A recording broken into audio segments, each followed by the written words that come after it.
असं का मी म्हणतेय, कारण 10वी आणि 12वीच्या हॉल तिकिटावर चक्क जातीचा उल्लेख करण्यात आलेला आहे. मात्र असं का? पहिल्यांदाच बोर्डाच्या परीक्षेच्या हॉल तिकिटावर जातीचा उल्लेख दिसतोय. त्यामुळे पालकांना देखील धक्का बसला असल्याचं आपण पाहतोय. जातीचा वेगळा कॉलम हॉल तिकिटावर कशासाठी, हा प्रश्न पालक वर्गानं आता उपस्थित केलेला आहे.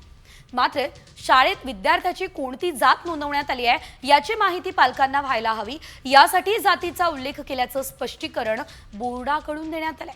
तर जातीची नोंद चुकीची असल्यास पालकांना योग्य ती कागदपत्र सादर करून ती दुरुस्तही करता येतील, असंही बोर्डाचं म्हणणं आहे. तर शिक्षण क्षेत्रातल्या तज्ज्ञांनी मात्र यावरती आक्षेप घेतलाय.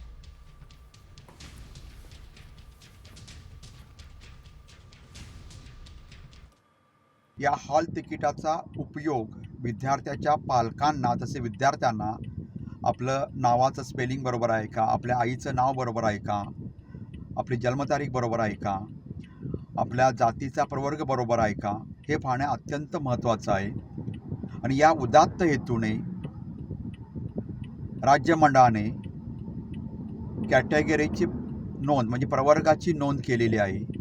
विद्यार्थ्यांना जर ते कळलं की आपल्या शाळेच्या जनरल रजिस्टरमध्ये किंवा ज्युनियर जनरल रजिस्टरमध्ये आपल्या प्रवर्गाची नोंद चुकलेली आहे, तर तो निश्चितपणे बदल होऊ शकतो.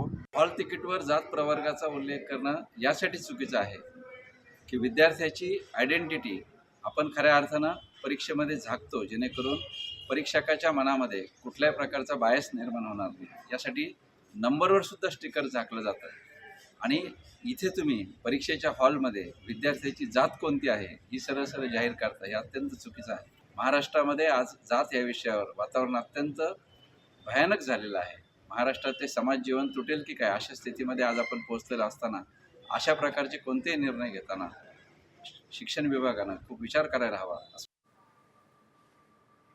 तर आपण बघतोय तुमची जात नेमकी कोणची, हा सवाल उपस्थित झालाय. कारण हॉल तिकिटावरच जातीचा एक कॉलम जो आहे, या जातीचा उल्लेख करण्यासाठीचा कॉलम या ठिकाणी बघायला मिळतोय. या संदर्भात आणखी एक महत्त्वाची प्रतिक्रिया समोर आली आहे, ती देखील बघूयात.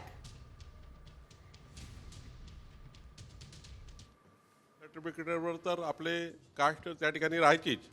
तर मला वाटतं की जे लिव्हिंग सर्टिफिकेटवर आहे त्यानुसार ते पुढे जात असतं.